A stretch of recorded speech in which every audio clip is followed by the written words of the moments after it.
mudanayaal iyo marwooyin martida sharafta leh waxay ii tahay sharaf weyn inaan halkan hadal ka jeediyo markii ugu horeysay shirmadaxeedkan muhiimka ah. runtii midowga Afrika waa hay'ad lagu xaliyo dhammaan dhibaatooyinka Afrika.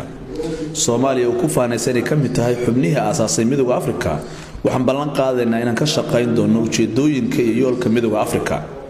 waxaanu la shaqayn doonaa dhammaan dawladaha xubnaha ka ah midowga Afrika iyo guud hoosaadyada si aan u xaqiijino higsiga 2063 kaas oo isku xiraya welina xoojinaya dadka qaaradda Afrika si u noqdaan dad wax qabsada.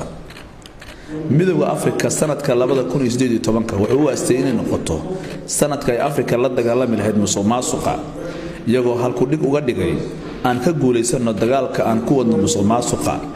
Soomaaliya way ku waafaqsan tahay arrintaas. jidka Afrika bedeli kale ee ka dhigi kara meel xasiloon waa iyadoo aan ka guuleysano dagaalka aan kula jirno musuqmaasuqa baahsan iyo cidda samaysan falkaas burburinaya qaaradda Afrika waa mid hodan ah, bisana dadkeenu wali waa sabool. sidoo kale badi wadamadeena iyo muwaadiniinteenuba waxay wali ku tirsan yahay gargaar. taasina waa mid aan la dabooli karin oo aan cadaalad ahayn. mid kamida furaha caqabadaha iyo fursadaha aan uga gudbi karno arrintaas waa inaga oo ka hortagna la dagaalanka musuqmaasuqa si toos ah iyo si ujeedaysanba, si aan isaga kaashano si cilmiyeysan sidii aan u dhisi lahayn Afrikada aan doonayno una baahannahay inaan horumarkeeda iyo barwaaqadeeda ka shaqeyno. Soomaaliya waxay ka warqabtaa natiijada ka dhalatay burburkii ku dhacay iyo musuqmaasuqa. xukuumaddani waxay xoojinaysaa inay ka dhigato muhiimadda koowaad ammaanka, horumarka dhaqaalaha, adeegga bulshada iyo dawlad wanaagga, taas oo ah tiirarka horumarka.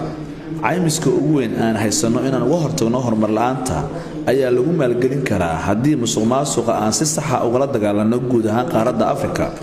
xukuumaddeedu waxay haddaba bilowday dagaalkaas lagu dabargoonayo musuqmaasuqa, waxaana rajo weyn ka qabaa inaan ku guuleysan doono insha Allah si aan waxyaabaha aan aaminsanahay ay ugu noqdaan kuwa na gaarsiiya higsiga Afrikada midoobay 2063. waan idin mahad celinayaa.